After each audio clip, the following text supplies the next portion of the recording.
हाँ जी, तो परिवर्तन स्टार्ट हो चुका है और परिवर्तन के लिए हमारा जो बेस है वो काफ़ी मजबूत होना चाहिए। ठीक है, बहुत सारे जो बच्चे होते हैं, ठीक है, वो पूरी ज़िंदगी अपनी बेस बनाने में ही गुजार देते हैं और कमाल की बात यह है कि उनकी बेस भी नहीं बन पाती। ठीक है, लेकिन हम आप मिल करके सिर्फ बेस नहीं बल्कि हम बुर्ज खलीफा बनाएंगे और बुर्ज खलीफा के लिए हमारा जो बेस है वो काफ़ी स्ट्रांग होना चाहिए। ठीक है, तो वही हम यहाँ करने आए हैं और आपके लिए हमने लाया है cell the unit of life. General science का हमने टॉपिक लाया है, ठीक है, जो कि आपके यूपीएससी स्टेट पीसीएस में काफ़ी लाभदायक होगा। ठीक है, बेस की तरह काम करेगा। ठीक है, हमने क्या किया है कि जो एनसीईआरटी है, ठीक है, ये रहा एनसीईआरटी। एनसीईआरटी का हमने निचोड़ बनाया है, जैसा कि आप देख सकते हैं। This is the NCERT that we have that has been used from many years. और जो क्वेश्चन है यहीं से आएंगे। ठीक है, बिकॉज आपको पीएचडी तो करना नहीं है, आपको बस वही पढ़ना है जो रिक्वायरमेंट है, सरफेस लेवल पे पढ़ना है, आपको पीएचडी नहीं करना। You are not a medical student. ठीक है, तो जो जो चीज़ें आपको ज़रूरत है, ठीक है, जो जो रिक्वायरमेंट्स है, बिकॉज हमने पहले ही लेक्चर में बताया था, ठीक है, जो हमने अनबॉक्सिंग का वीडियो करा था, न्यूज़पेपर वाला वीडियो करा था, उसमें हमने बताया था, सर ने आपको बताया होगा कि पीएचडी करने से सिलेक्शन नहीं होता। सिलेक्शन कभी कभी सक्सेस जो है बगल में ही होता है। ठीक है, तो वही हम कर रहे हैं। ये चीज़ें आप हम पे छोड़ दें। ठीक है, तो हमने एनसीईआरटी को पढ़ा, अच्छे से पढ़ा, जैसा कि आप देख सकते हैं, और इसका हमने बनाया निचोड़। ठीक है, बिकॉज आपका टाइम सेव करना काफ़ी इंपॉर्टेंट है। ठीक है, टाइम काफ़ी इंपॉर्टेंट होता है। तो हमने क्या किया है, ये लिया है और इसको पॉइंट वाइज कन्वर्ट कर दिया है, टॉपिक वाइज, जैसा कि आप देख सकते हैं, कन्वर्ट कर दिया गया है। ठीक है, ताकि आपको किसी भी प्रकार का दिक्कत ना हो याद करने में। ठीक है, और ओनली उसी पॉइंट को यहाँ पे डाला गया है जो काफ़ी रेलेवेंट है आपके लिए। बाकी सब चीज़ों को हटा दिया गया है और हम काफ़ी सरफेस लेवल पे ही पढ़ेंगे, बहुत अंदर नहीं जाएंगे। लेकिन फिर भी किसी बच्चे को अगर प्रॉब्लम आ रही है, ठीक है, तो वो कमेंट बॉक्स में कर देगा। ठीक है, अच्छा, हमारा सीक्वेंस क्या होगा, ठीक है, तो हम 3 लेक्चर में पूरे टॉपिक को समाप्त कर देंगे। 2 लेक्चर हम थियरी के लेंगे और जो तीसरा लेक्चर होगा वो हमारे क्वेश्चंस का होगा। सामने मैं आऊँगा और आपको क्वेश्चन प्रैक्टिस कराऊंगा। ठीक है, कि कैसे कैसे क्वेश्चन आपके एग्जामिनेशन में मिलेंगे। ठीक है, और फिर भी अगर किसी बच्चे को प्रॉब्लम लगता है या फिर उसे और डीपली कोई चीज़ को समझना है तो वो कमेंट कर सकता है। ठीक है, वो कमेंट कर सकता है और अगर ज़्यादा हमें रिस्पॉन्स मिलता है, ठीक है, तो उस बेसिस पे हम एक डाउट का अलग से, मतलब कि टोटल हमारे 4 वीडियोस हो जाएंगे, जिसमें से 2 थियरी के वीडियोस हो जाएंगे, एक क्वेश्चन प्रैक्टिस का सेशन हो जाएगा और चौथा सेशन आपका डाउट का सेशन हो जाएगा। ठीक है, हालांकि डाउट मैं आने नहीं दूंगा। ठीक है, जो भी रिक्वायरमेंट्स है उन चीज़ों को पढ़ा दूंगा और already point wise bullet points में हमने चीज़ों को कन्वर्ट कर दिया है। ठीक है, तो हम स्टार्ट करते हैं परिवर्तन के साथ। ठीक है, cell the unit of life. ठीक है, The cell is the basic unit of life present in all living organism। ठीक है, तो जो सेल है, ठीक है, सेल हम जो बायो में डील करते हैं, जिससे ऑर्गेनिज्म बना हुआ है, तो जो सेल है ये एक बेसिक यूनिट ऑफ लाइफ है, present in all living organism. ठीक है, मतलब कि विदाउट एनी एक्सेप्शन। ठीक है, तो जो सेल है ये बेसिक यूनिट ऑफ लाइफ है जो कि प्रेजेंट है, ठीक है, इन ऑल लिविंग ऑर्गेनिज्म। मतलब कि अगर लिविंग है इसका मतलब उसके अंदर जो सेल है ये होना ही चाहिए। ठीक है, सेल होना ही चाहिए। अगर सेल नहीं है तो मतलब कि वो लिविंग नहीं है। मतलब कि सेल जो है, सेलुलर ऑर्गेनाइजेशन जो है, वो एक डिफाइनिंग फीचर है लिविंग ऑर्गेनिज्म का। फिर आप आएंगे वायरस की, कुछ बच्चे वायरस को लाएंगे कि भाई वायरस लिविंग है या नॉन लिविंग है। तो भाई वायरस को लिविंग भी नहीं बोलेंगे तो क्या सर हम नॉन लिविंग बोल दे? नहीं, उसे नॉन लिविंग भी नहीं बोलेंगे, उसे क्रिस्टलाइन पार्टिकल्स बोलते हैं। क्या बोलते हैं वो हम आगे समझाएंगे, क्यों बोलते हैं वो भी हम दिखाएंगे। वो एक्सेप्शन है सेल थियरी का। सेल थियरी अभी हम यहाँ पे पढ़ेंगे। जो वायरस है वो सेल थियरी के एक्सेप्शन है। ठीक है, तो यहाँ पे हमने जाना कि जो सेल है बेसिक यूनिट ऑफ लाइफ है जो कि प्रेजेंट है all living organism without any exception. मतलब कि हर एक लिविंग ऑर्गेनिज्म में सेल प्रेजेंट होगा ही होगा विदाउट एनी एक्सेप्शन।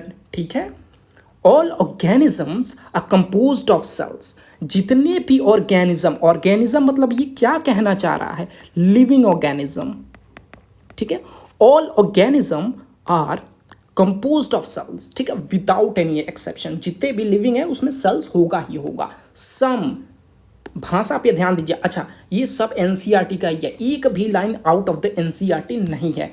प्रूफ चाहिए आपको, लीजिए हम देते हैं। ये देखिए सम, ठीक है, आइए देखते हैं, ठीक है। Some are composed of single cell, जिसे हम यूनिसेलुलर ऑर्गेनिज्म बोलते हैं, ठीक है। सम, सम सब पे हाईलाइट कीजिए।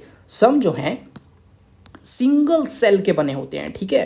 कुछ जो होते हैं, ठीक है, वो सिंगल सेल के बने होते हैं, जिसे हम यूनिसेलुलर ऑर्गेनिज्म बोलते हैं, ठीक है। Whiles others are composed of many cells, मतलब कि मोर देन वन सेल्स। यहाँ सिंगल सेल था, यहाँ सिंगल सेल था, तो यूनिसेलुलर ऑर्गेनिज्म हमने बोला, ठीक है। जैसे कि मोनेरा हो गया, प्रोटिस्टा हो गया, ठीक है। देखो मोनेरा जो प्रोटिस्टा, ये सब क्या है, एक्चुअली ये सब किंगडम है, ठीक है। आर.एच. विटेकर, ठीक है, आर.एच. विटेकर ने 5 किंगडम क्लासिफिकेशन दिया था, जिसमें से था प्लेंटेई, एनिमेलिया, मोनेरा, प्रोटिस्ट और फंगाई, ठीक है। तो ये मोनेरा और फंगाई, प्रोटिस्ट जो है, ठीक है, मोनेरा में बैक्टीरियाज आते हैं, ठीक है। तो ये सिंगल सेल के बने होते हैं और इन्हें यूनिसेलुलर ऑर्गेनिज्म बोलते हैं, ठीक है। और ये सम मतलब कि कुछ ही होते हैं। वाइल अदर्स, अदर्स का मतलब क्या बोल रहा है, मेजॉरिटी, ठीक है। जो मेजॉरिटी है वो कंपोज्ड ऑफ मेनी सेल्स, मतलब कि मैनी का मतलब क्या बोलना चाह रहा है, मोर than one sales,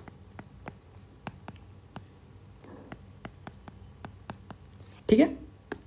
are called multicellular organism, ठीक है। नेक्स्ट, ये तो काफ़ी इजी था, इंट्रो था। अब हम स्टार्ट करते हैं सेल से, ठीक है।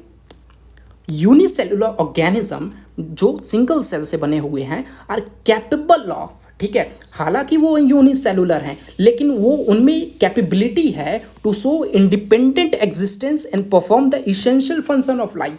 मतलब कि जैसे मल्टी सेलुलर ऑर्गेनिज्म इंडिविजुअली रहते हैं, ठीक है, और हर एक फंक्शन, इसेंशियल फंक्शन, इसेंशियल का मतलब क्या है, जिस पे आपकी लाइफ डिपेंड है, इसके विदाउट आप डिपेंड, मतलब कि जीवन चल ही नहीं सकता। फॉर एग्जाम्पल इसेंशियल फंक्शन मतलब कि रिस्पिरेशन,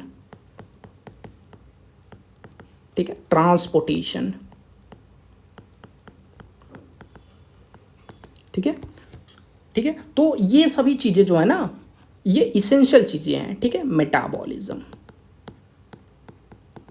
बहुत सारी चीजें जो मतलब कि इसेंशियल, इसके बिना लाइफ मतलब कि चल ही नहीं सकती, ठीक है। तो जो यूनिसेलुलर ऑर्गेनिज्म है वो कैपेबल है किस चीज़ के लिए, इंडिपेंडेंट एग्जिस्टेंस के लिए और performing the essential function of life, ठीक है। जैसे कि लाइफ के लिए हमें रिस्पिरेशन चाहिए, ठीक है, ट्रांसपोर्टेशन चाहिए, फ्लूइड्स का ट्रांसपोर्टेशन चाहिए। जैसा कि आप देखते हैं नदी में आप जाते हैं, देखते हैं कि अगर कोई नदी है उसमें अगर पानी स्थिर है, ठीक है, हिल डुल नहीं रहा है, तो वो खराब रहता है, सड़ा हुआ रहता है, ठीक है, बदबू आती है उस पानी से, ठीक है।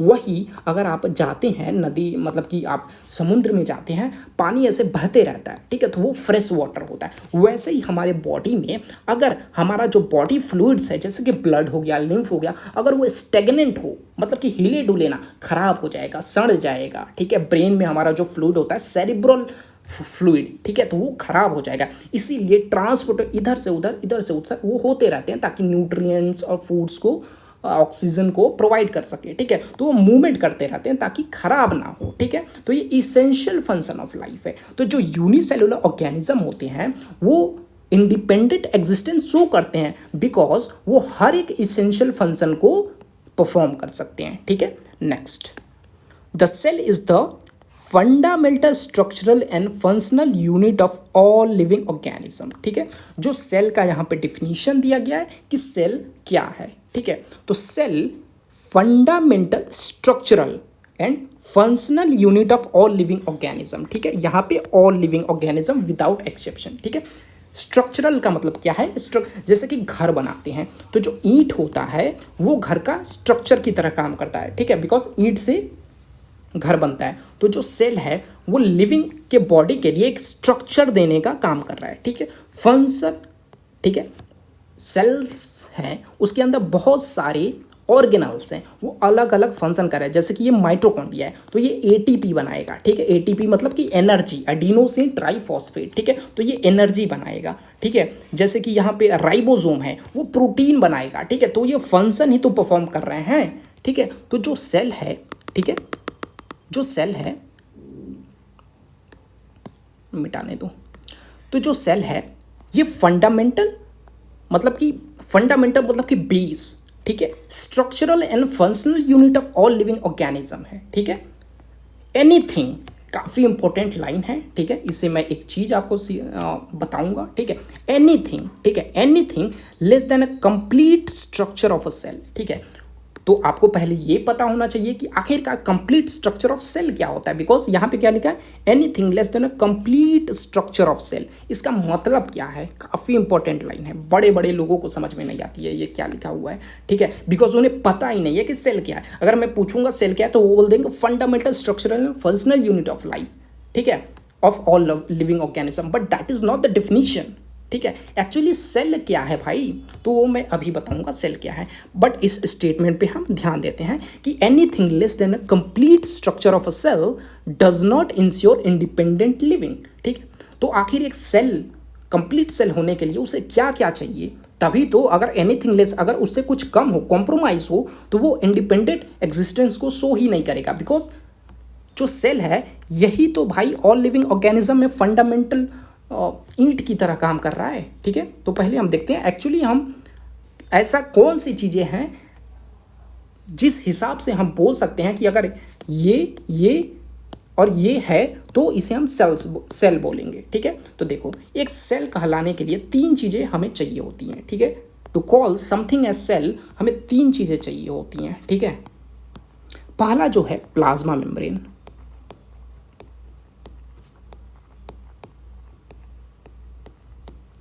इसके तीन नाम होते हैं, एक प्लाज्मा मेम्ब्रेन बोल दो, एक सेल मेम्ब्रेन बोल दो, या फिर एक और नाम होता है जिसको बोलते हैं प्लाज्मा लेमा, ठीक है। तो इसके तीन नाम होते हैं, कंफ्यूज मत होना, ठीक है। प्लाज्मा मेम्ब्रेन बोल दो, सेल मेम्ब्रेन बोल दो, या फिर प्लाज्मा लेमा बोल दो, ठीक है। तो एक सेल कहलाने के लिए प्लाज्मा मेम्ब्रेन ये होना चाहिए, उसके बाद होना चाहिए न्यूक्लिक एसिड,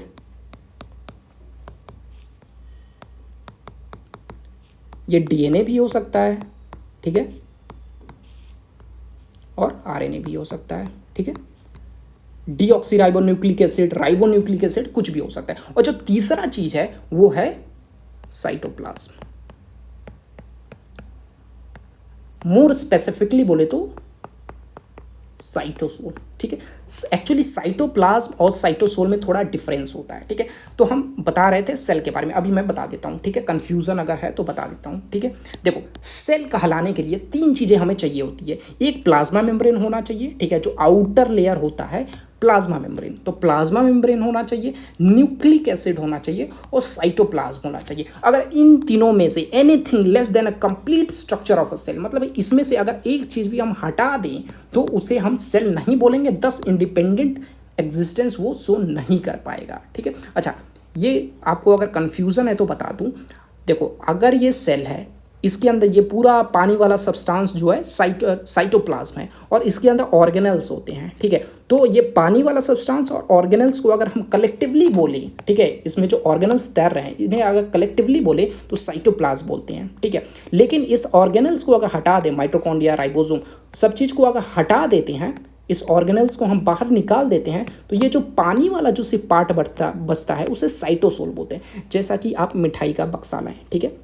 ये पूरा चाशनी है, ठीक है, ये चाशनी है, तो अगर सिर्फ चाशनी है तो साइटोसोल बोलेंगे, और चाशनी के अंदर ये मिठाई आ गया, ठीक है, मिठाई मतलब कि ऑर्गेनल्स आ गए, तो इसे कलेक्टिवली साइटोप्लाज्म बोलेंगे, ठीक है। नेक्स्ट, तो हमने बता दिया कि कंप्लीट स्ट्रक्चर ऑफ सेल्स क्या होता है, कि अगर ये तीनों चीज़ें आपको मिले, ठीक है, ये तीनों चीज़ें आपको मिले तो उसे हम सेल बोलेंगे, ठीक है। तो अगर anything less than a complete structure of cell, मतलब कि इन तीनों में से अगर कुछ भी एक कम हो जाता है तो वो does not ensure independent living, ठीक है, बिकॉज वो सेल रहा ही नहीं अब, बिकॉज उसमें तीनों में से एक चीज कॉम्प्रोमाइज हो चुका है, या तो एक कॉम्प्रोमाइज हो चुका है या दो या फिर तीन, ठीक है। तो anything less than a complete structure of cell does not ensure living, independent living. इसीलिए जो वायरस है, ठीक है, वो इंडिपेंडेंट लिविंग शो नहीं करता, ठीक है। देखो वायरस जो है अगर वो बाहर है, इन्वायरमेंट में है, ठीक है, अगर बाहर है तो वो नॉन लिविंग की तरह ट्रीट किया जाता है, ठीक है। और अगर होस्ट के अंदर है, ठीक है, होस्ट के अंदर है, होस्ट फॉर एग्जांपल ह्यूमन के अंदर है, ठीक है, ह्यूमन अगर वो होस्ट के अंदर है, ठीक है, तो वो लिविंग की तरह बिहेव करेगा, बिकॉज वो लिविंग का मैकेनिज्म हैक कर लेता है, ठीक है। लेकिन वो इंडिपेंडेंट एग्जिस्टेंस को शो नहीं कर सकता वायरस, ठीक है। तो anything less than a complete structure of cell does not ensure independent living, ठीक है। बिकॉज जो वायरस है, मान लो मैंने वायरस का ये स्ट्रक्चर बनाया, ठीक है, वायरस का स्ट्रक्चर बनाया, तो वायरस में देखो प्रोटीन लेयर होता है, ठीक है, और यहाँ पे आरएनए, डीएनए या फिर कोई भी जेनेटिक मटेरियल होगा। यहाँ पे प्लाज्मा मेम्ब्रेन एब्सेंस होता है, ठीक है, और यहाँ पे साइटोप्लाज्म एब्सेंस हो सकता है, ठीक है। तो यहाँ पे कॉम्प्रोमाइज़ हो गया ना, हम यहाँ पे तीन चीज़ें देख रहे थे, तो कॉम्प्रोमाइज़ हो गया, तो वो इंडिपेंडेंट एग्जिस्टेंस परफॉर्म ही नहीं कर पाएगा। तो अगर क्वेश्चन आ जाए कि क्या does virus shows ensure independent living, तो आंसर जाएगा नो, बिकॉज रीजन में क्या हो जाएगा, anything less than a complete structure of cell does not ensure living, independent existence या फिर लिविंग, ठीक है। ये इंपॉर्टेंट लाइन था जो कि समझने वाला था, ठीक है। नेक्स्ट हम बात करते हैं द फर्स्ट लाइव सेल। ध्यान देना, लाइव सेल, वही क्लास 9th के एनसीईआरटी में जाओगे तो वहाँ पे जो फर्स्ट सेल की बात की गई है तो वो डेड सेल है, डेड, ठीक है, वो डेड सेल है। क्या है? डेड सेल, ठीक है। कॉर्क, जिसे छाला भी बोलते हैं, पेड़ का जो छाला होता है ना वो, ठीक है, ओक ट्री से लिया गया था, ठीक है। कौन लिया था? तो रॉबर्ट हुक। तो अगर फर्स्ट डेड सेल आ जाए, ठीक है, तो हम रॉबर्ट हुक डालेंगे, ठीक है। लेकिन अगर आप 11th क्लास के एनसीईआरटी की बात करोगे तो यहाँ पे जो फर्स्ट सेल डिस्क्राइब किया गया है वो लिविंग सेल के लिए इस्तेमाल किया गया है। तो जो फर्स्ट लिविंग सेल है जो कि ऑब्जर्व किया गया, ठीक है, और डिस्क्राइब किया गया, तो इन्होंने ऑब्जर्व भी किया और डिस्क्राइब भी किया, ठीक है, देखा और उसे बताया भी, इलैबोरेट भी किया, ठीक है। तो डायरेक्ट क्वेश्चन आएगा कि जो first cell was observed and describe by, 4 option दे देगा, तो आपको डालना है आंसर एंटोन वॉन ल्यूवेनहॉक, ठीक है। कभी कभी इनका जो ऑप्शंस में जो नाम है पूरा नाम नहीं आता है, ठीक है, इनका नाम ऐसे आएगा, ए भी ल्यूवेनहॉक, ठीक है। तो याद रखिएगा इनका नाम कैसे आएगा, ए भी ल्यूवेनहॉक, ठीक है। तो दिस इज द साइंटिस्ट जिन्होंने फर्स्ट टाइम लिविंग सेल को ऑब्जर्व किया और डिस्क्राइब दिया। But if it talks about, अगर एग्जामिनर टॉक्स अबाउट, ठीक है, कि फर्स्ट डेड सेल कौन था, किसने मतलब कि खोजा था, तो रॉबर्ट हुक आप दे के रखे आना, ठीक है। देन आफ्टर हम बात करते हैं, तो भाई पहले सेल डिस्कवर हो गया, ठीक है, लाइव सेल, तब ना उसके अंदर के कंपोनेंट, सेल के अंदर जो न्यूक्लियस है, राइबोसोम्स है, तब ना वो डिस्कवर होंगे। तो जो न्यूक्लियस है वो बाद में जाके डिस्कवर हुआ, किसके द्वारा? रॉबर्ट ब्राउन के द्वारा। डायरेक्ट क्वेश्चन आ जाएगा, ठीक है, कि न्यूक्लियस किसके द्वारा डिस्कवर किया गया था, तो रॉबर्ट ब्राउन भाई साहब ने डिस्कवर किया था। कैसे याद करेंगे भाई, इतना याद करना है यूपीएससी में, इतना याद करना, कैसे याद करेंगे? देखो, ब्राउन के पीछे लगाए एन, न्यूक्लियस के आगे लगाए एन, बस कनेक्शन बैठा दो, जहां ऑप्शन में देखो आगे पीछे मिला दो, बस खत्म, ठीक है। नेक्स्ट हम बात करते हैं इन्वेंशन ऑफ माइक्रोस्कोप, ठीक है। तो हमने अभी देखा कि लाइव सेल की डिस्कवरी हो चुकी है भाई, और अभी अभी ताज़ा खबर आया है कि रॉबर्ट ब्राउन भाई ने न्यूक्लियस की खोज कर दी है, ठीक है। तो इन्वेंशन हुआ जब माइक्रोस्कोप का, और माइक्रोस्कोप जब अच्छे होते गए एंड इट्स फर्दर डेवलपमेंट, ठीक है, इन इलेक्ट्रॉन माइक्रोस्कोप। कौन सा माइक्रोस्कोप? इलेक्ट्रॉन माइक्रोस्कोप, ना कि लाइट माइक्रोस्कोप। ध्यान देना, इलेक्ट्रॉन माइक्रोस्कोप है ये, ठीक है। Reveal the structural detail of the cell, ठीक है, structural detail of the cell मतलब कि एक सेल है, ठीक है, एक सेल है, ठीक है। तो जब इलेक्ट्रॉन माइक्रोस्कोप आया और उसमें बेहतरीन टेक्नोलॉजी आई, तब जाके देख, सेल, लाइव सेल तो एंटोन वॉन ल्यूवेनहॉक ने डिस्कवर कर दिया, ठीक है, एवी ल्यूवेनहॉक, ठीक है। लेकिन अंदर का जो मामला था वो इलेक्ट्रॉन माइक्रोस्कोप आया तभी रिवील हुआ, ठीक है। तो वही यहाँ पे बोल रहा है कि invention of microscope and its further development in electron microscope reveal the structural detail of the cell. ठीक है, तो ये हमारा इंट्रो का पार्ट था जो कि खत्म हो चुका। अब हम बात करेंगे सेल थियरी के बारे में। ठीक है, सेल थियरी आपको पता होना चाहिए, डायरेक्ट क्वेश्चन आएगा कि सेल थियरी किसने दिया। ठीक है, तो सेल थियरी ऐसे आएगा, cell theory has been formulated by, तो आंसर जाएगा स्क्लेडन एंड स्वान। ठीक है, तो स्क्लेडन, ठीक है, और स्वान। स्क्लेडन जो थे बॉटनिस्ट थे, ठीक है, और जो स्वान थे वो जूलॉजिस्ट थे। इन दोनों भाइयों ने फॉर्मुलेट किया सेल थियरी। बट भाई साहब सेल थियरी है क्या? पहला चीज़ तो ये नाम याद रखिएगा भाई साहब, स्क्लेडन और स्वान, डायरेक्ट क्वेश्चन आता है। ठीक है, स्क्लेडन 1830-58 ऐसे ही करके मैं अभी बता दूंगा, थोड़ा इसमें कम है। ठीक है, तो सेल थियरी किसने दिया? स्क्लेडन दिया और स्वान भाई ने दिया। ये दो अलग अलग साइंटिस्ट हैं। ये जो स्क्लेडन है ये बॉटनिस्ट है, स्वान जो है जूलॉजिस्ट है। ठीक है, अच्छा सेल थियरी कहता क्या है? सेल थियरी कहता क्या है? तो सेल थियरी देखो क्या कहता है। सेल थियरी बोलता है कि जितने भी लिविंग ऑर्गेनिज्म हैं वो कंपोज्ड हैं सेल्स और प्रोडक्ट ऑफ सेल्स। ठीक है, तो जितने भी लिविंग ऑर्गेनिज्म हैं, ठीक है, वो कंपोज्ड हैं सेल्स के। ठीक है, अलग अलग प्रकार के सेल्स, जैसे कि हिपैटिक सेल हो गया, ठीक है, जो कि हमारे लिवर में होता है। ठीक है, हिपैटिक सेल हो गया, ठीक है, न्यूरल सेल होगा जो हमारे ब्रेन्स वगैरह, न्यूरल जहाँ भी ब्रेन हो गया, स्पाइन हो गया, यहाँ पे हमारे न्यूरल सेल्स होते हैं। ठीक है, तो ये बोल रहा है, सेल थियरी बोल रहा है कि जो लिविंग ऑर्गेनिजम्स हैं, ठीक है, जो लिविंग ऑर्गेनिजम्स हैं वो कंपोज्ड है सेल्स और प्रोडक्ट ऑफ सेल्स। मतलब कि सेल्स के अंदर जो ऑर्गेनल्स हैं, ठीक है, वो जब काम करते हैं, ठीक है, तो इससे एक फंक्शन परफॉर्म होता है। ठीक है, तो इसी से हमारे लिविंग ऑर्गेनिज्म बने हैं, तभी तो लिविंग ऑर्गेनिज्म मूव कर पा रहा है, खा पा रहा है, ब्रीथ कर रहा है, चल रहा है, सोच पा रहा है। ठीक है, तो सेल थियरी क्या कहता है? बोलता है कि all living organism are composed of cells and product of cells. किसने दिया था? स्क्लेडन स्वान। डायरेक्ट क्वेश्चन आता है। अच्छा, सेल थियरी जो था उसका एक डिमेरिट था। ठीक है, डिमेरिट नहीं था, लिमिटेशन था। स्क्लेडन स्वान ने जो सेल थियरी दिया था उसमें बस इन्होंने यही बताया था, ठीक है, कि all living organism are composed of cells and product of cells. लेकिन यह नहीं बता पाए थे कि जो सेल है वो आता कहाँ से है। इन्होंने ये तो बता दिया कि लिविंग ऑर्गेनिज्म जो है सेल से बने हैं और उसके प्रोडक्ट से बने हैं, लेकिन ये नहीं बता पाए कि जो सेल है, जो एक सेल है, वो एक्चुअली कहाँ से आया है।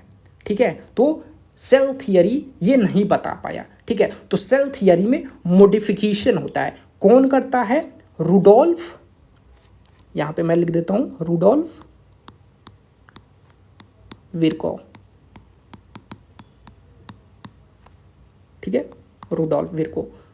ठीक है, रुडोल्फ विर्को भाई साहब आते हैं। ठीक है, और यह बताते हैं कि आखिर जो सेल है वो कहाँ से आता है। ठीक है, तो अगर पूछ दे क्वेश्चन में कि सेल थियरी किसने दिया था, तो स्क्लेडन स्वान। सेल थियरी का मतलब कि लिमिटेशन क्या है सेल थियरी का, तो उन्होंने यह नहीं बता पाया था कि जो सेल है वो अराइज कहाँ से आता है। ठीक है, तो रुडोल्फ विर्को भैया आते हैं, सेल थियरी को मॉडिफाई करते हैं। तो अगर क्वेश्चन आ जाए कि मॉडिफाई किसने किया सेल थियरी को, तो रुडोल्फ विर्को ने किया। ठीक है, रुडोल्फ विर्को आए तो उन्होंने क्या बोला, तो देखो क्या बोला, इन्होंने ये बोला। ठीक है, इन्होंने बोला कि all cells arise from pre existing cells. ठीक है, और इन्होंने अपनी लैंग्वेज में बोला दैट इज ओमनीज सेलुला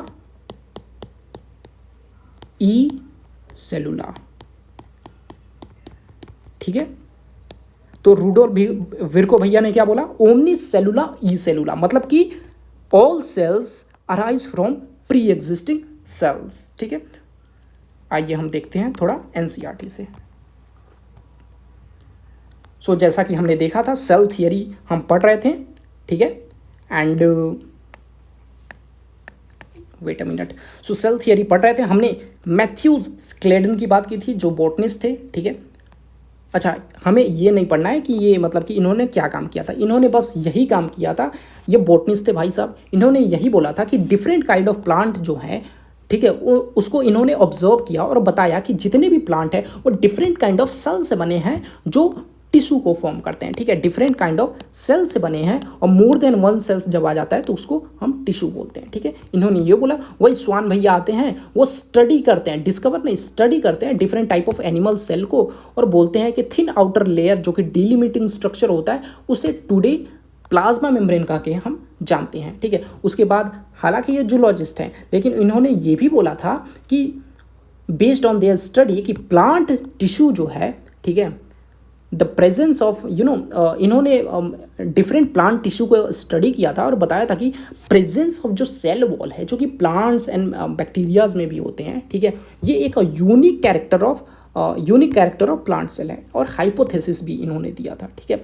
तो हमने इनका पढ़ा कि सेल थियरी इन्होंने फॉर्मुलेट किया था। Schleiden and Schwann together formulated the cell theory. और सेल थियरी में इन्होंने क्या बोला था कि all living organism are composed of cells and product of cells, ठीक है। लेकिन हम यहाँ पे देखते हैं कि this theory however did not explain how new cell were form. तो ये एक लिमिटेशन ऑफ सेल थियरी हो जाएगा। तो अगर क्वेश्चन आ गया कि लिमिटेशन ऑफ सेल थियरी क्या है, ठीक है, स्क्लेडन स्वान का, तो वो how new cell were form ये नहीं बता पाए थे कि जो एक नया सेल है वो कहाँ से बनता है। इन्होंने ये तो बता दिया कि जितने भी लिविंग ऑर्गेनिज्म है वो सेल और उसके प्रोडक्ट से बने हैं, लेकिन सेल भाई साहब किससे बना है ये नहीं बता पाए थे ये। तो रुडोल्फ विर्को आते हैं, ठीक है, 1855 में, और यह एक्सप्लेन करते हैं कि जो सेल है वो डिवाइड होता है और डिवाइड होने के बाद जो न्यू सेल है वो फॉर्म हो जाता है, ठीक है। और इसी को, और न्यू सेल जो फॉर्म हुआ है वो प्री एग्जिस्टिंग सेल से ही हुआ है। जैसे कि ये सेल है, ये सेल डिवाइड हुआ और ये न्यू सेल बन गया। तो ये जो न्यू सेल है इसी से तो बना है, तो प्री एग्जिस्टिंग सेल से बना है। और इसी को ये अपने लैटिन लैंग्वेज में बोलते हैं ओमनी सेलुलाई ई सेलुला। डायरेक्ट आएगा लाइन, बोलेगा कि ये किसने दिया था, ठीक है, तो रुडोल्फ विर्को ने दिया था। देखो यहाँ से क्वेश्चन डायरेक्ट हो गया ना। He modified the hypothesis of Schleiden Swann, ठीक है, to give the cell theory final shape. तो क्वेश्चन ये आता है कि सेल थियरी में लिमिटेशन था, तो उसको फाइनल शेप किसने दिया, तो रुडोल्फ विर्को ने दिया। क्या इनका पॉइंट था कि all cells arise from pre existing cells. अच्छा, सेल थियरी के कुछ एक्सेप्शंस है, दैट इज वायरस। हमने बताया था सेल थियरी के एक्सेप्शन है वायरस, बिकॉज हमने देखा था सेल के लिए 3 चीज़ें चाहिए होती है, plasma membrane, genetic material and cytoplasm. और वायरस जो है इसके पास जेनेटिक मटेरियल तो है लेकिन प्लाज्मा मेम्ब्रेन नहीं है ना भाई, तो ये एक्सेप्शन में आ जाता है सेल थियरी के, ठीक है। और प्रायंस, वायरॉइड्स ये भी एक्सेप्शन में आ जाते हैं। अच्छा, प्रायंस जो है ये सिर्फ प्रोटीन होता है इसके पास, वायरॉइड्स जो है इसके पास सिर्फ आरएनए होता है, ठीक है। तो तीनों में से कोई चीज़ नहीं है, तो ये सारे एक्सेप्शन हो गए। आपको बस वायरस के बारे में याद रखना है, ठीक है। आते हैं बैक टू द टॉपिक, ठीक है। तो हमने देखा all living organism are composed of cells, product of cells, ठीक है, सेल थियरी में, जो कि स्क्लेडन स्वान के द्वारा दिया गया था। और हमने देखा all cell arise from pre existing cell, जो कि रुडोल्फ विर्को भाई ने बोला ओमनी सेलुलाई ई सेलुला, ठीक है। मतलब कि इन्होंने क्या किया, इन्होंने फाइनल शेप दिया सेल थियरी को, ठीक है। अब हम ओवरव्यू ऑफ सेल्स की बात करेंगे, ठीक है। तो हमने यहाँ तक पढ़ लिया है, ठीक है। अब हम ओवरव्यू ऑफ द सेल्स की बात करेंगे। Cell have an outer membrane as a delimiting structure of, ठीक है, ठीक है, सेल्स दैट हैव, ठीक है, the cells have an outer membrane as a delimiting structure of the cell, ठीक है। तो जो सेल होते हैं, अच्छा ये किस सेल की बात कर रहा है, ठीक है, ये एनिमल सेल की बात कर रहा है, एनिमल सेल, ठीक है। तो जो एनिमल सेल होते हैं, ठीक है, एनिमल सेल होते हैं, उसका जो आउटर मेम्ब्रेन होता है, ठीक है, आउटर मेम्ब्रेन मतलब कि ये कवर होता है, वो एक delimiting structure of the cell होता है, ठीक है। मतलब कि the cell have an outer membrane as a delimiting structure of the cell. Delimiting शब्द का मतलब है जिसका कोई शेप एंड साइज ना हो, ठीक है। डीलिमिटिंग का मतलब कोई शेप एक परफेक्ट शेप एंड साइज ना हो, ठीक है, कैसा भी हो सकता है, ठीक है, जैसा रिक्वायरमेंट है वैसा वो सेल है, ठीक है। अच्छा, डीलिमिटिंग स्ट्रक्चर हम किसे बोलते हैं, डीलिमिटिंग स्ट्रक्चर हम किसे बोलते हैं, प्लाज्मा मेम्ब्रेन को बोलते हैं, ठीक है। प्लाज्मा मेम्ब्रेन, प्लाज्मा मेम्ब्रेन के 3 नाम मैंने बताया था, किसी को याद हो तो प्लाज्मा मेम्ब्रेन, सेल मेम्ब्रेन या फिर प्लाज्मा लेमा कहते हैं, ठीक है। तो ये एनिमल सेल की बात हो रही है, ठीक है, बिकॉज प्लांट सेल में सबसे ऊपर जो स्ट्रक्चर होता है वो प्लाज्मा मेम्ब्रेन नहीं होता है और वो डीलिमिटेड नहीं होता प्लांट में। प्लांट में जो होता है सबसे ऊपर सेल वॉल होता है, फिर प्लाज्मा मेम्ब्रेन आता है, ठीक है। तो जो सेल्स है, आउटर मेम्ब्रेन जो है डीलिमिटिंग स्ट्रक्चर होता है, मतलब कि प्लाज्मा मेम्ब्रेन ये कहना चाहता है कि सेल्स का जो आउटर मेम्ब्रेन होता है उसे हम प्लाज्मा मेम्ब्रेन बोलते हैं, ठीक है, जिसको डीलिमिटिंग स्ट्रक्चर एनसीईआरटी ने बोला है, ठीक है। और ये एनिमल सेल की बात हो रही है, ठीक है। नेक्स्ट, इनसाइड ईच सेल, ठीक है, हर एक सेल में एक डेंस मेम्ब्रेनस बाउंड स्ट्रक्चर होता है जिसे न्यूक्लियस बोलते हैं, ठीक है। तो हर एक सेल में, ठीक है, हर एक सेल में, ठीक है, एक डेंस होता है और मेम्ब्रेनस बाउंड का मतलब है कवर होता है, ठीक है, कवर होता है, किस चीज़ से कवर होता है, प्लाज्मा मेम्ब्रेन से ही कवर होगा, ठीक है। यहाँ पे न्यूक्लियर मेम्ब्रेन हम बोल देंगे, ठीक है, बिकॉज न्यूक्लियस के ऊपर लगा है ना, तो न्यूक्लियर मेम्ब्रेन बोल देंगे, ठीक है। तो डेंस मेम्ब्रेनस बाउंड स्ट्रक्चर, ठीक है, तो काफ़ी डेंस होता है बिकॉज इसमें क्रोमोसोम्स हैं, हमारे जेनेटिक मटेरियल है, ठीक है। तो हर एक सेल में डेंस मेम्ब्रेनस बाउंड स्ट्रक्चर होता है जिसे न्यूक्लियस बोलते हैं। अच्छा, ये ईच सेल जो लिखा है ये यूकैरियोटिक सेल है, ठीक है, यूकैरियोटिक सेल है, ठीक है, eukaryotic cell, because prokaryotic cell में न्यूक्लियस नहीं होता है, ठीक है, अभी यहाँ पे लिखा होगा, ठीक है। प्रोकैरियोटिक सेल्स में न्यूक्लियस नहीं होता है, तो क्या उसमें जेनेटिक मटेरियल नहीं होता है? नहीं, जेनेटिक मटेरियल होता है लेकिन वहाँ पे मेम्ब्रेन बाउंड नहीं होता है, मतलब कि वो कवर नहीं होता है, इसीलिए उसे न्यूक्लियस नहीं बोलते, उसे न्यूक्लियोइड बोलते हैं। अच्छा देखो, डिवॉइड का मतलब क्या होता है? डिवॉइड का मतलब किसी चीज़ का एब्सेंस।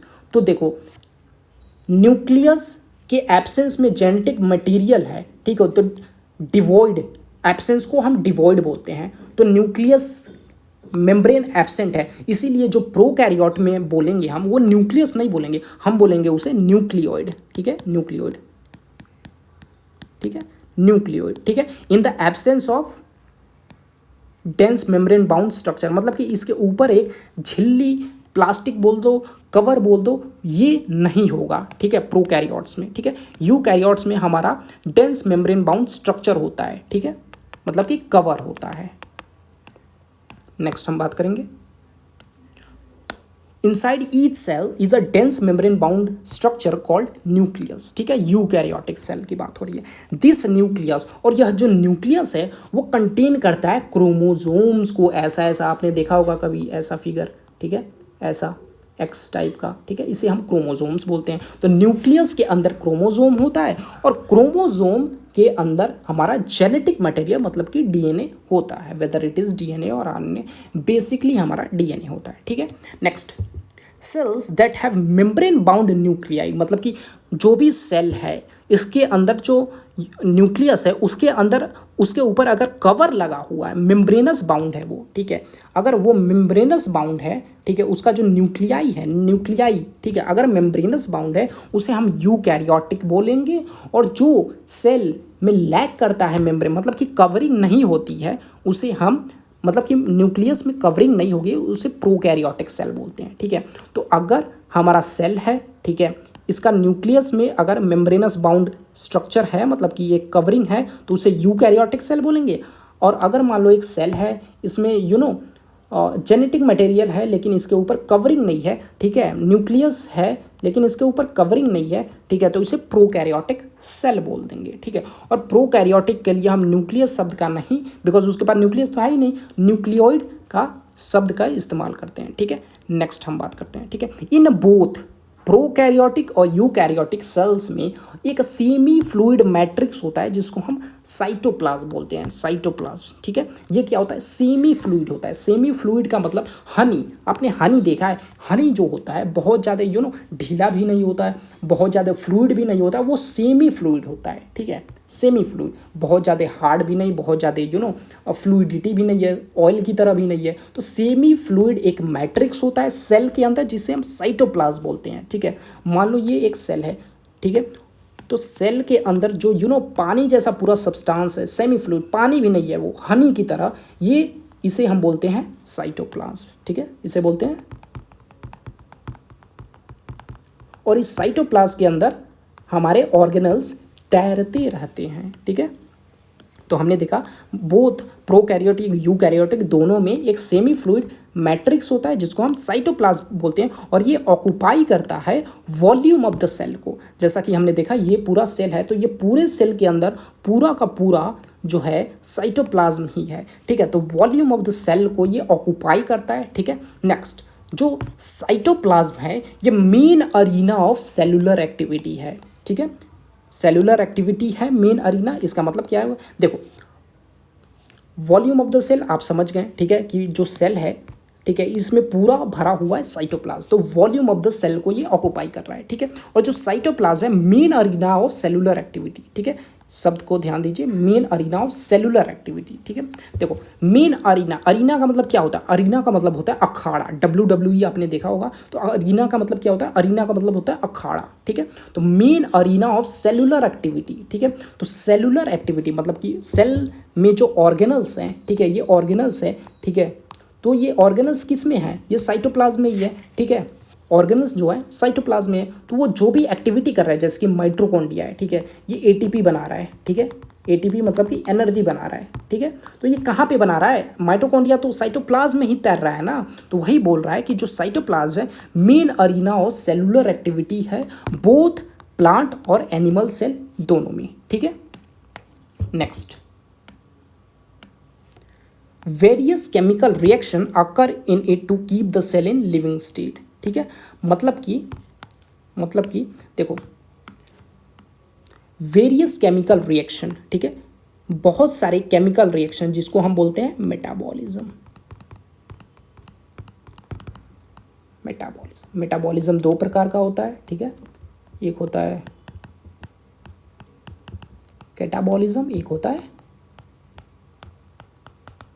ठीक है,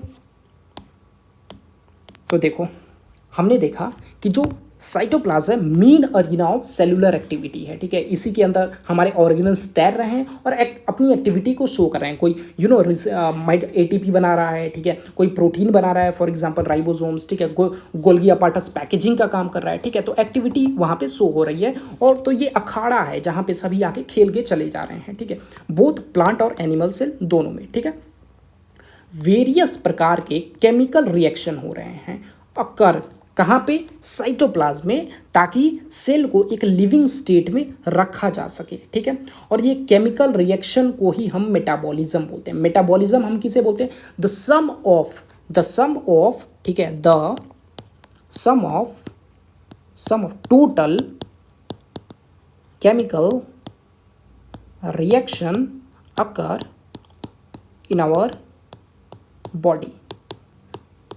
ठीक है, तो हमारे शरीर में जितने भी केमिकल रिएक्शन हो रहे हैं उसे ही हम मेटाबॉलिज्म बोलते हैं। अब जो भाई केमिकल रिएक्शन हो रहे हैं तो दो प्रकार के होंगे, एक बनाने वाले होंगे, एक तोड़ने वाले भी हो रहे होंगे। ठीक है, तो जो बनता है, जहाँ पे जिस रिएक्शन में चीज़ें बनती हैं, जैसे कि A+B को जोड़ के AB बन गया, ठीक है, उसको हम बोलते हैं एनाबॉलिज्म।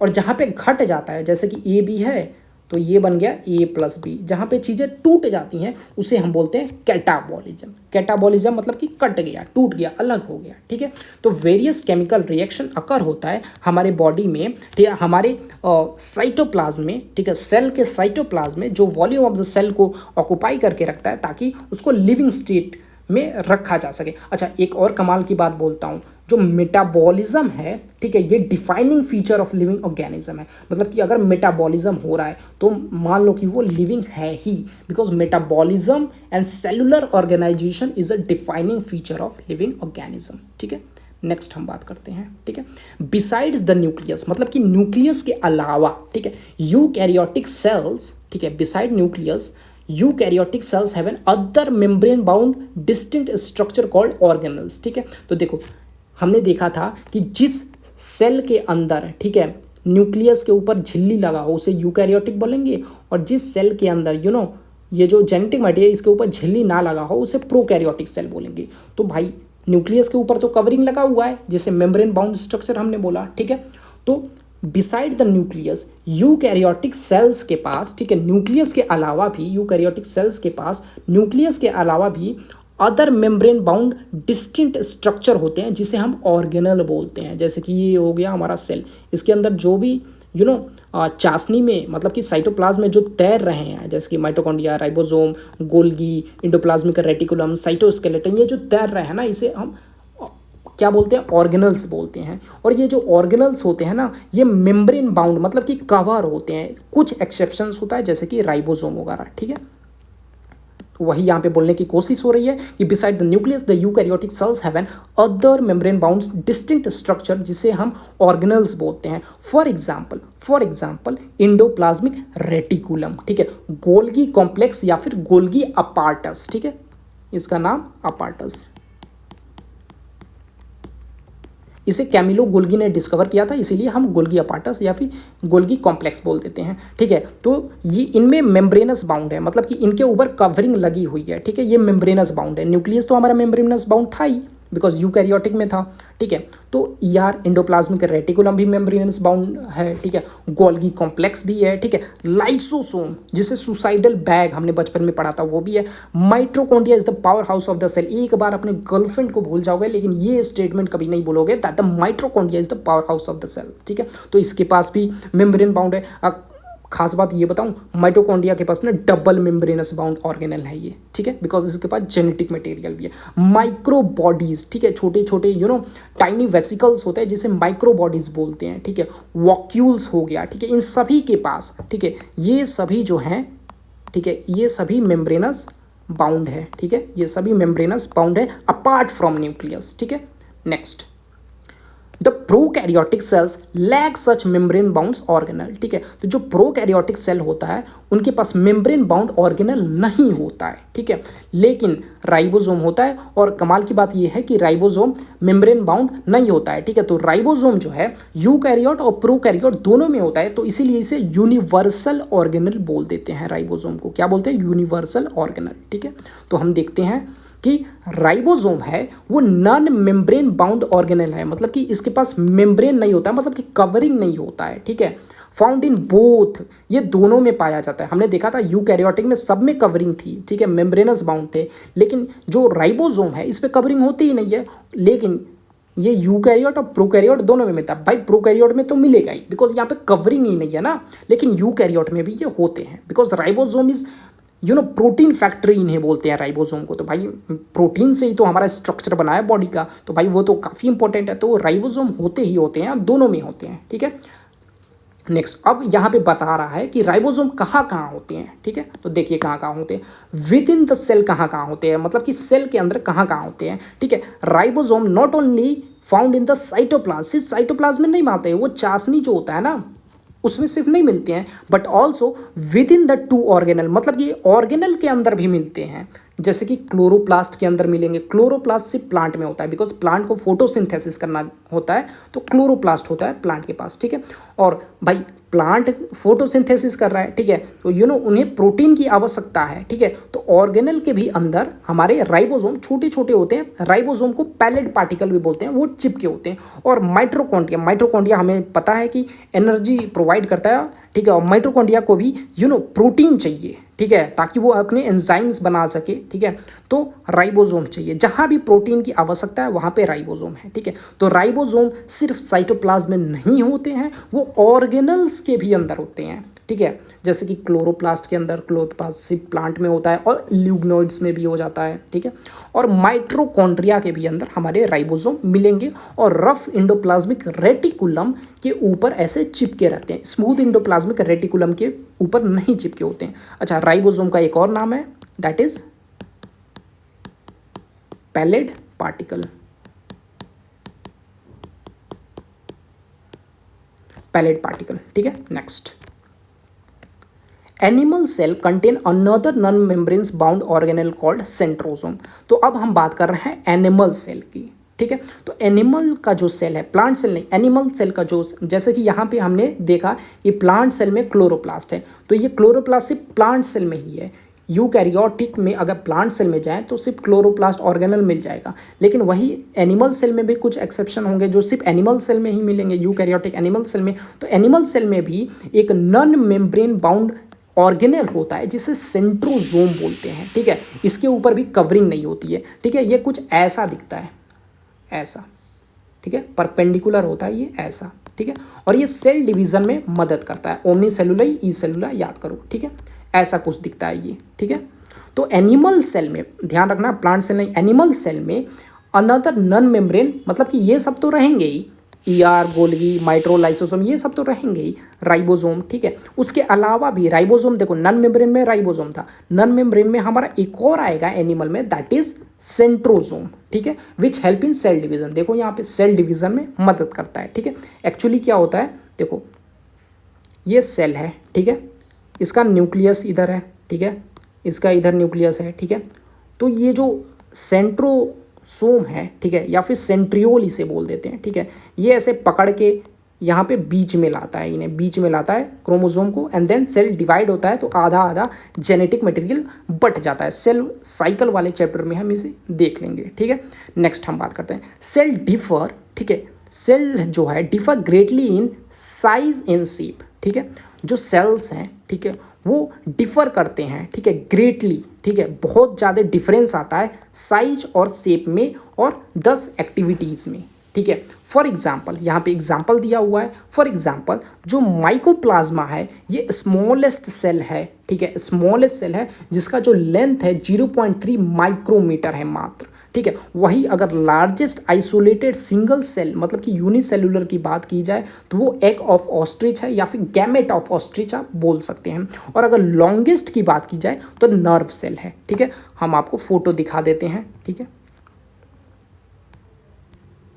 देखिए हमने क्या देखा, जो सेल है वो ग्रेटली डिफर करते हैं, ग्रेटली डिफर करते हैं, सेल जो है ग्रेटली डिफर करते हैं साइज और शेप में और एक्टिविटी में भी, ठीक है। तो हम देख रहे हैं कि साइज में डिफरेंस है, ठीक है, साइज में डिफरेंस है, शेप में भी डिफरेंस है, ठीक है, और इनका जो एक्टिविटी है इसमें भी डिफरेंस है। जैसे कि ये जो है रेड ब्लड सेल है, ऑक्सीजन का ट्रांसपोर्ट कराएगा, ये WBC है, ये इम्यूनिटी में मदद करेगा, ठीक है। ये नर्वस सेल है, ठीक है, ये इम्पल्स को ट्रांसपोर्ट होने में मदद करेगा। ये ट्रैकिड है, हम हमें पढ़ना नहीं है ये, ठीक है। ये कॉलुमनार एपिथेलियल सेल्स है, ये भी हमें अभी नहीं पढ़ना है, ठीक है। मीजोफिल सेल्स है, ये सभी नहीं पढ़ना है, ठीक है। बस हम यहाँ पे ये जानने आए हैं कि सेल्स जो हैं आपस में ग्रेटली डिफर करते हैं साइज में और शेप में, और 10 काम भी अलग अलग है। जैसे कि इसका नर्व इम्पल्स है, इसका O2 का ट्रांसपोर्ट है, ठीक है। और हमने देखा अभी कि एग्जाम्पल्स के तहत कि माइकोप्लाज्मा जो है 0.3 माइक्रोमीटर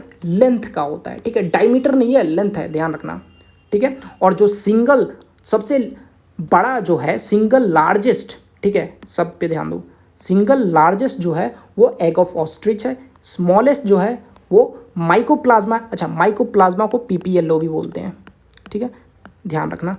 प्लूरोनिमोनिया लाइक स्ट्रक्चर, ठीक है, PPLO, ठीक है। तो माइकोप्लाज्मा को PPLO भी बोलते हैं, जो कि स्मॉलेस्ट सेल होता है 0.3 माइक्रोमीटर का, ठीक है।